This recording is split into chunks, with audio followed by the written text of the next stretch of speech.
박재현은 경주의 오래된 한옥에서 조용한 하루를 보내고 있었다. 창문 너머로 보이는 단풍나무의 붉은 잎들이 가을바람에 흔들리고 있었다. 100년이 넘은 이 한옥은 그의 가족이 대대로 물려받은 것으로 시간이 멈춘 듯한 고요함이 가득했다. 재현 씨, 이렇게 계속 혼자 지내실 건가요? 김민숙의 목소리가 전화기 너머로 들려왔다. 은퇴한 역사학 교수인 민숙은 재현의 오랜 친구였다. 그녀는 경주박물관 학예사였던 재현이 은퇴한 이후로 줄곧 그의 새로운 삶의 의미를 찾아주려 노력했다. 괜찮아요. 민숙 씨, 이대로도 편해요. 재현은 항상 그렇게 대답했다. 하지만 이번에는 민숙의 제안이 달랐다.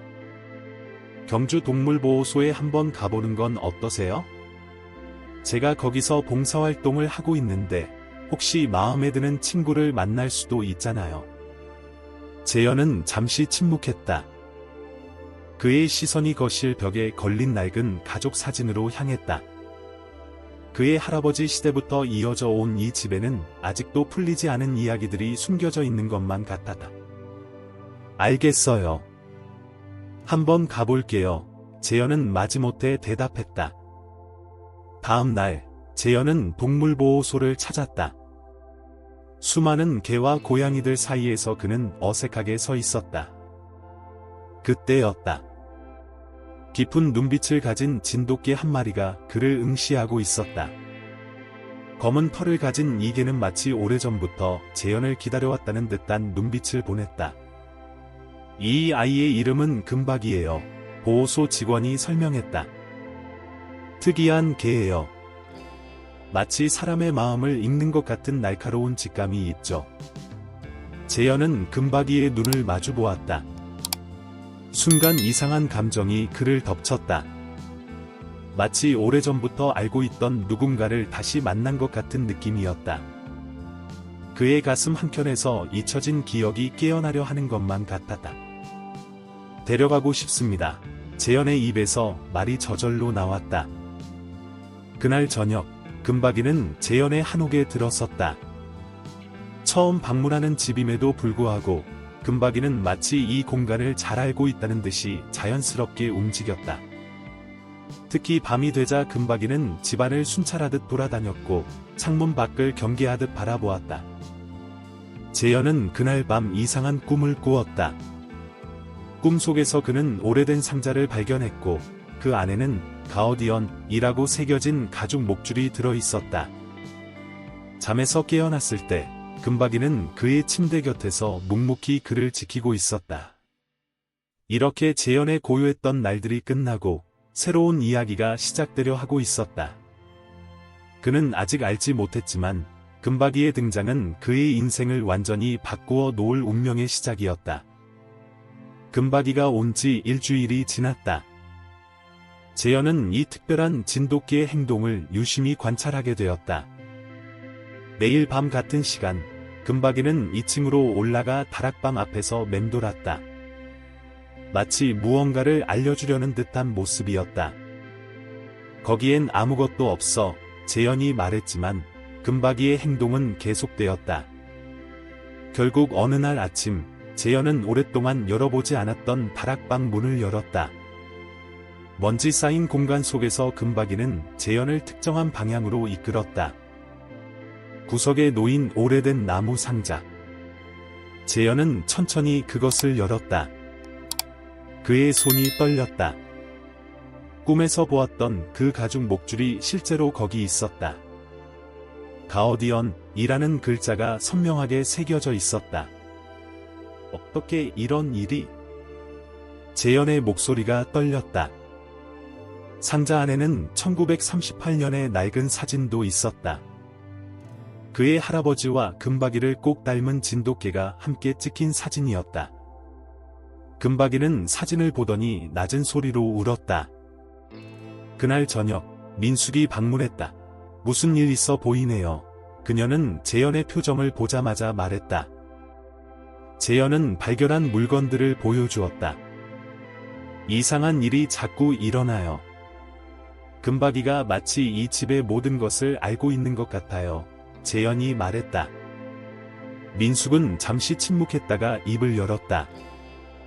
사실 제가 금박이를 보호소에서 처음 봤을 때 뭔가 특별하다는 걸 느꼈어요. 그래서 재현 씨를 데려온 거고요. 밤이 깊어갈수록 이상한 일들이 계속해서 일어났다.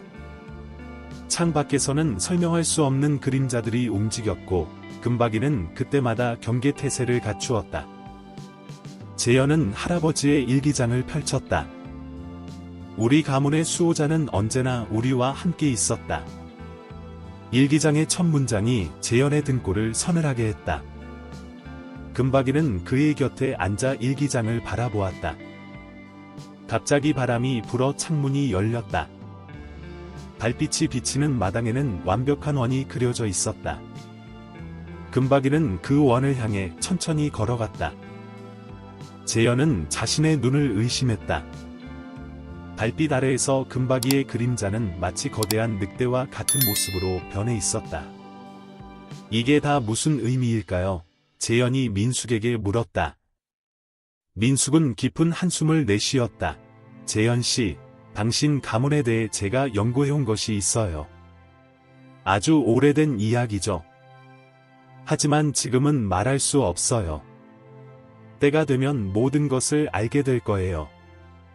그날 밤, 재현은 창가에 앉아 달을 바라보았다. 금박이는 그의 발치에 누워 있었다. 재현은 자신의 평화로웠던 일상이 완전히 바뀌어 버렸다는 것을 깨달았다. 하지만 이상하게도 두렵지는 않았다. 오히려 마치 오래전부터 기다려온 무언가가 시작된 것 같은 설렘이 있었다. 창밖으로 또다시 정체불명의 그림자가 스쳐 지나갔다. 금박이의 눈이 달빛에 반사되어 푸르게 빛났다. 이제 재현은 알고 있었다. 이것은 단순한 우연이 아니었다.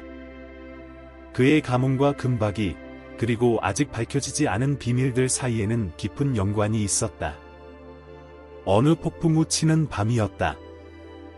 재현은 할아버지의 일기장을 더 자세히 살펴보고 있었다. 금박이는 평소와 달리 안절부절 못하는 모습이었다. 빗방울이 한옥의 기와를 때리는 소리가 마치 오래된 북소리처럼 들려왔다. 수호자는 달이 가장 높이 뜨는 밤에 그 진정한 모습을 드러낸다. 할아버지의 글씨체는 떨리고 있었다. 우리 가문은 수백 년 동안 이 비밀을 지켜왔다. 하지만 이제는 그들이 다시 움직이기 시작했다. 갑자기 전기가 나갔다. 어둠 속에서 금박이의 눈이 푸른빛으로 빛났다. 재현은 촛불을 켰다. 그 흔들리는 불빛 속에서 금박이의 그림자가 벽에 비쳤는데 그것은 분명 일반적인 개의 모습이 아니었다. 할아버지, 도대체 무슨 일이 있었던 거죠? 재현은 중얼거렸다. 그때 누군가가 현관문을 두드렸다. 금박이가 즉시 경계태세를 갖추었다. 문을 열자 비에 흠뻑 젖은 민숙이 서 있었다. 들어보셨나요? 민숙이 급하게 말했다. 마을 전체가 수상한 소문으로 떠들썩해요. 몇몇 노인들이 밤마다 거대한 그림자를 봤다고 해요. 마치 전설 속의 수호신처럼요. 재현은 민숙을 안으로 들였다. 금박이는 계속해서 창문 쪽을 주시했다. 민숙 씨, 이제는 말씀해 주세요. 도대체 무엇을 알고 계신 거죠? 민숙은 가방에서 오래된 문서들을 꺼냈다. 제가 연구하면서 발견한 것들이에요. 재현 씨의 가문은 특별해요. 조선시대부터 특별한 수호자들과 함께해왔죠. 그들은 단순한 동물이 아니에요. 영적인 존재들이죠. 그녀의 말이 채 끝나기도 전에 천둥이 크게 울렸다. 금박이가 갑자기 현관으로 달려갔다. 문 밖에서는 이상한 발자국 소리가 들려왔다. 재현은 손전등을 들고 마당으로 나갔다. 비가 세차게 내리는 가운데 마당에는 이상한 문양들이 새겨져 있었다. 그것은 마치 고대의 부적과도 같은 모양이었다. 이건... 민숙이 놀란 목소리로 말했다. 제가 연구하던 고문서에서 본 표식이에요. 수호령의 징표라고 불렸던 거죠.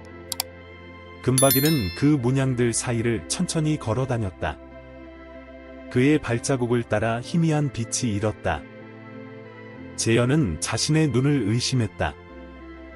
금박이의 모습이 순간적으로 흐려지더니 마치 전설 속의 신수와도 같은 형체로 변하는 것 같았다. 할아버지의 일기에서 본 내용이 사실이었던 거군요. 재현이 중얼거렸다.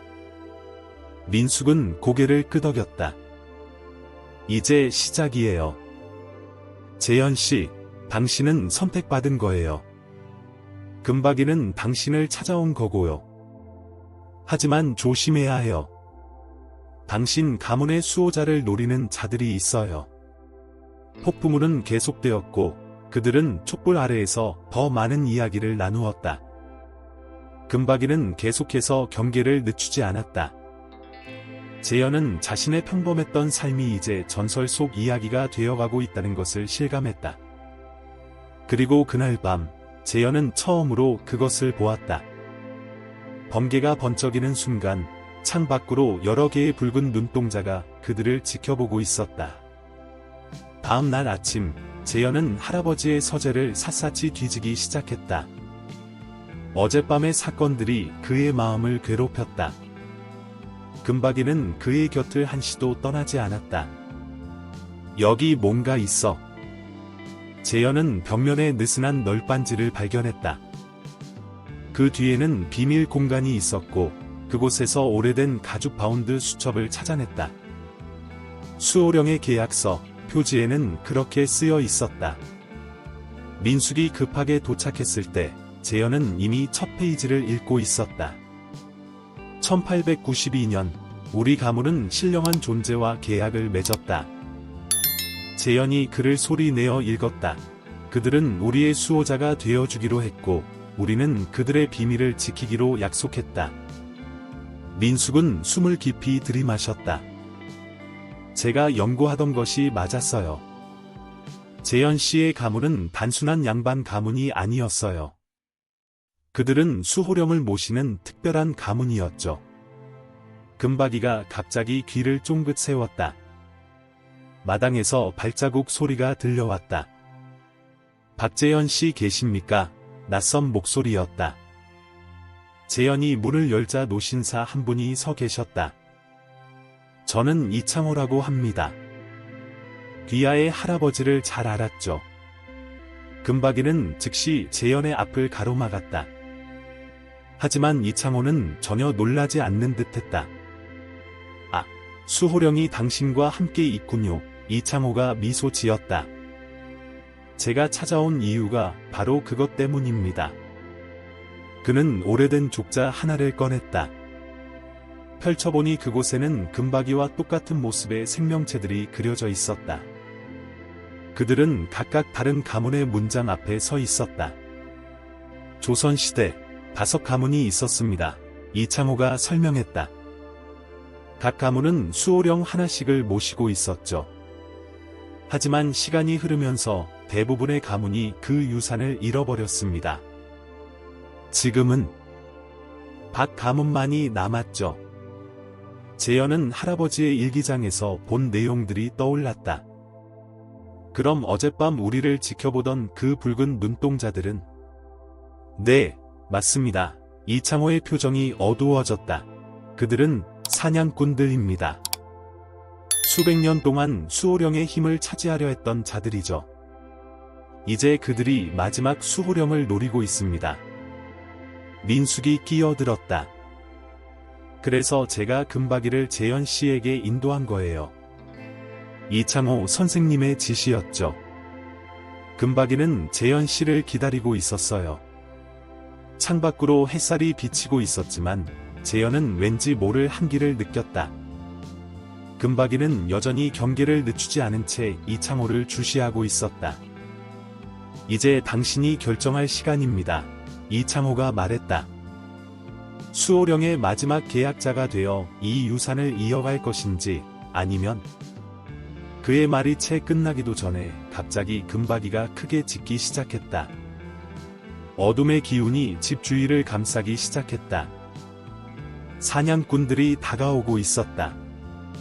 어둠이 한옥을 감싸자 이창호는 재빨리 주머니에서 부적을 꺼냈다. 시간이 없습니다.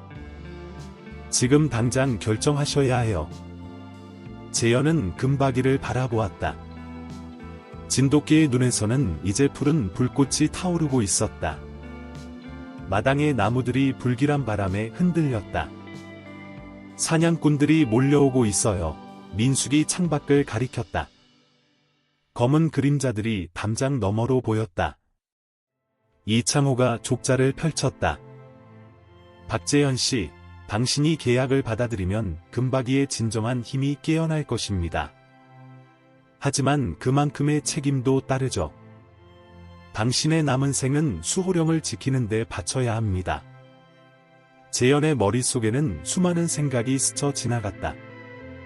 평화로웠던 그의 일상, 할아버지의 일기장, 그리고 금박이와 함께했던 순간들. 제가 거절하면 어떻게 되는 건가요? 금박이는 사라질 것입니다. 이창호의 목소리가 무거웠다. 그리고 사냥꾼들은 결국 수호령의 힘을 차지하게 되겠죠. 수백 년간 이어진 균형이 무너질 거예요. 갑자기 창문이 깨지는 소리가 들렸다. 검은 연기 같은 것이 실내로 스며들었다. 금박이가 재현의 앞을 가로막으며 으르렁거렸다. 결정하세요. 이창호가 소리쳤다. 민숙이 재현의 손을 잡았다. 재현 씨, 전 당신을 믿어요. 그동안 이 모든 것을 지켜보면서 알게 됐어요. 당신은 이미 금박이와 하나가 되어 있다는 걸. 재현은 깊은 숨을 내쉬었다. 그의 마음속 깊은 곳에서 무언가가 울리고 있었다. 그것은 마치 오래전부터 자신을 부르고 있던 소리 같았다. 받아들이겠습니다. 재현의 목소리는 차분했다. 이창호는 즉시 족자의 매듭을 풀었다. 그 순간 놀라운 일이 일어났다. 족자에 그려진 문양들이 빛나기 시작했고 그 빛은 금박이를 감쌌다. 금박이의 모습이 변하기 시작했다. 작은 진돗개의 몸에서 거대한 영수, 명수의 모습이 드러났다. 푸른 불꽃 같은 갈기를 가진 거대한 늑대의 모습이었다. 재현의 몸도 이상한 기운으로 가득 찼다. 그의 눈앞에 과거의 모든 수호자들의 모습이 스쳐 지나갔다. 그들의 기억, 그들의 의지가 그의 것이 되어갔다. 이제 시작입니다. 이창호가 말했다. 당신은 마지막 수호자가 된 거예요. 창밖에서 검은 그림자들이 몰려들었다. 하지만 이제 재현은 두렵지 않았다. 금박이, 아니, 수호령과 함께라면 어떤 어둠도 이겨낼 수 있을 것 같다. 밤하늘에 번개가 번쩍였다. 이제 진정한 전투가 시작되려 하고 있었다.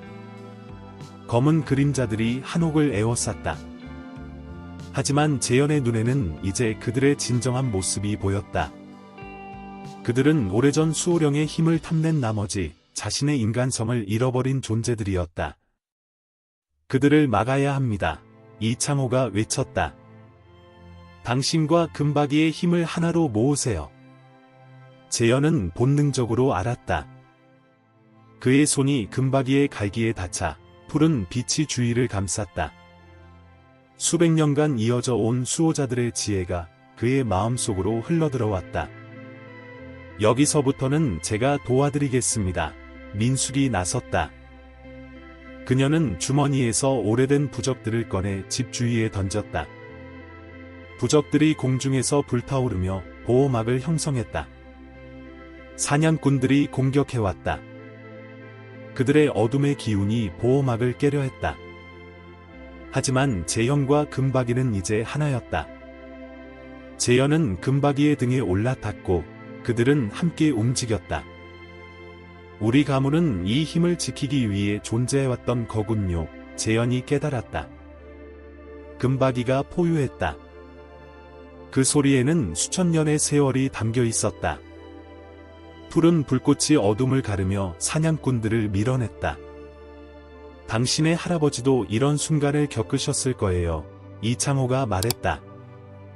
모든 수호자는 선택의 순간을 맞이하죠. 그리고 당신은 올바른 선택을 했습니다. 전투는 격렬했지만 오래가지 않았다. 재현과 금박이에 결합된 힘 앞에서 사냥꾼들은 물러설 수밖에 없었다. 마지막 어둠이 사라지고 동이 터오기 시작했다. 이제 이해하겠어요. 재현이 금박이의 목을 쓰다듬으며 말했다.